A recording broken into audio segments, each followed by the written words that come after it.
Welcome back to new video. Guys, അപ്പോൾ കുറേ ദിവസത്തിന് ശേഷമായിരിക്കും കുറച്ചൊരു വലിയ വീഡിയോ ചെയ്യാൻ പോകുന്നത്.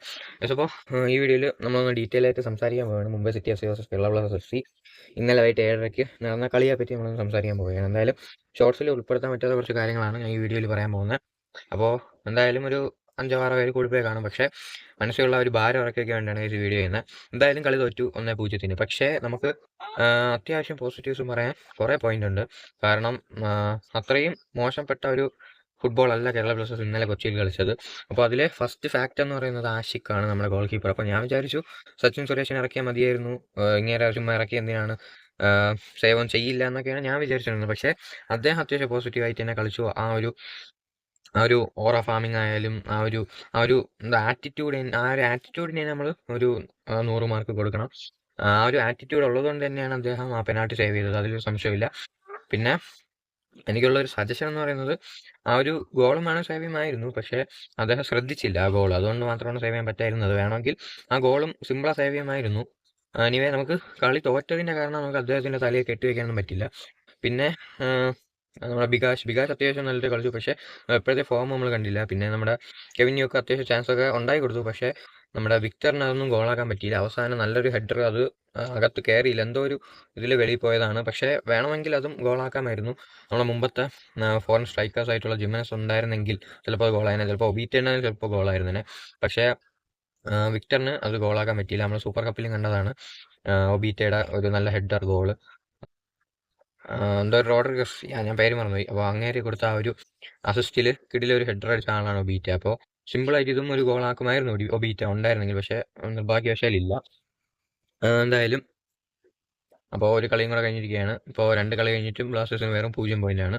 എന്തായാലും കഴിഞ്ഞാൽ കഴിഞ്ഞു. നമുക്കിനി അടുത്ത വരുന്ന കളി നോക്കാം. ഓക്കെ, വരുന്ന കളിയും നമ്മൾ ഭയങ്കര എളുപ്പമൊന്നുമല്ല. ഇന്റർകാശിയാണ്. ഇന്റർകാശി ആദ്യമായി ISL കളിക്കുന്ന ടീം എന്നുള്ളൊരു പേരേ ഉള്ളൂ, പക്ഷേ അത്യാവശ്യം കിടിലൻ പ്ലെയേഴ്സും ഉണ്ട്, പിള്ളേർ കളിക്കുകയും ചെയ്യും. അപ്പോൾ എന്തായാലും ഇന്റർകാശി പോലുള്ള ടീമിന്റെ കൂടെ ബ്ലാസ്റ്റേഴ്സ് തോറ്റാൽ വളരെ വലിയ നാണക്കേടാണ്. എന്തായാലും നമുക്ക് ആശ്വസിക്കാൻ പറ്റുന്ന ഒരു കാര്യം, പുതിയ സ്ട്രൈക്കർ വന്നിട്ടുണ്ട് ബ്ലാസ്റ്റേഴ്സിൽ. അപ്പോൾ ആ സ്ട്രൈക്കറെയും നമുക്ക് കുറച്ച് പ്രതീക്ഷിക്കാം. അത് മാത്രമേ ഉള്ളൂ അടുത്ത കളിയിൽ. അപ്പോൾ ആ സ്ട്രൈക്കറും പിന്നെ നമ്മുടെ കെവിനിയോക്കും കൂടെ ഒക്കെ ആകുമ്പോൾ അത്യാവശ്യം നല്ലൊരു മുന്നേറ്റ നിര നമുക്ക് ഉണ്ടാക്കിയെടുക്കാൻ പറ്റും എന്നാണ് പ്രതീക്ഷിക്കുന്നത്. പിന്നെ ഇതിന്റെ ഇപ്പോൾ കഴിഞ്ഞ തോൽവിയുടെ വലിയൊരു ഉത്തരവാദി കോച്ച് തന്നെയാണ്, അത് ഞാൻ ഉറപ്പായിട്ടും പറയും. കാരണം ഞാൻ ഫസ്റ്റ് 11-ൽ തന്നെ കെവിനിയോക്കിനെ പ്രതീക്ഷിച്ചിരിക്കുകയായിരുന്നു, ഞാൻ മുമ്പത്തെ വീഡിയോയിലും പറഞ്ഞു. പക്ഷേ ഒരു വൃത്തികെട്ട സ്റ്റാർട്ടിംഗ് 11 തന്നെയാണ് അദ്ദേഹം ഇറക്കിയത്. പ്രത്യേകിച്ച് അദ്ദേഹത്തിന് പ്ലെയേഴ്സിനെ എങ്ങനെ ഉപയോഗിക്കണം, അല്ലെങ്കിൽ എവിടെ ഉപയോഗിക്കണം എന്നുള്ള ഒരു ബോധമൊന്നുമില്ല, എനിക്ക് അങ്ങനെ തോന്നിയിട്ടുള്ളത്. നമുക്ക് കറക്റ്റായിട്ട് എക്സിക്യൂട്ട് ചെയ്യാനൊന്നും അദ്ദേഹത്തിന് അറിയില്ല. വെറുതെ ആ സൈഡിൽ കിടന്ന് വിളിക്കാനും ബഹളം വയ്ക്കാനും മാത്രമേ അറിയാവൂ. അതുകൊണ്ട് അതിനെപ്പറ്റി വേറെ പ്രത്യേകിച്ചൊന്നും പറയാനൊന്നുമില്ല. ഇത്രയും നല്ല പ്ലെയേഴ്സിനെ കിട്ടിയിട്ട് അവൻ എക്സിക്യൂട്ട് ചെയ്യാത്തതിൻ്റെ ഒരു പ്രശ്നമാണ് കാണുന്നത്. അപ്പോൾ ഉത്തരവാദി തീർച്ചയായും കോച്ച് തന്നെയാണ്. പിന്നെ വേറെ നെഗറ്റീവ്സ് ആയിട്ടൊന്നും വേറെ പറയാനില്ല. പറയണേ കുറേ ഉണ്ട്, പക്ഷേ ഇതൊക്കെയാണ് ഇമ്പോർട്ടൻ്റ് ആയിട്ടുള്ള പോസിറ്റീവ്സും നെഗറ്റീവ്സും. എന്തായാലും നമുക്കിനി അടുത്ത കളി നോക്കാം. അടുത്ത കളി 28-ാം തീയതിയാണ്. അതിലൊരു 40% നമുക്ക് വിജയം പ്രതീക്ഷിക്കാം, കാരണം പുതിയ ടീമാണ് എന്നുള്ള ഒരു ഇതിൽ. പക്ഷേ ചിലപ്പോൾ അതും തോക്കാം, ബ്ലാസ്റ്റേഴ്സ് ആണ്. പിന്നെ പുതിയ എന്താ സ്ട്രൈക്കറും കൂടെ വരുന്നുള്ളതുകൊണ്ട് നമുക്കൊന്ന് പ്രതീക്ഷിക്കാം. പിന്നെ നമ്മുടെ സൂപ്പർ ലീഗിൽ നിന്ന് കയറിയ പേര് ഞാൻ പറഞ്ഞു, അദ്ദേഹം അത്യാവശ്യം നല്ലൊരു കളിച്ചു. ഒരു ഷോർട്ട് ഓൺ ടാർഗറ്റ് ഉണ്ടായിരുന്നു അദ്ദേഹത്തിൻ്റെ കയ്യിൽ നിന്ന്. ഹെഡറിൽ മികച്ച ഒരു ഫുട്ബോളറാണ്, ഹെഡർ ഗോൾ കണ്ടെത്തുന്നതിൽ.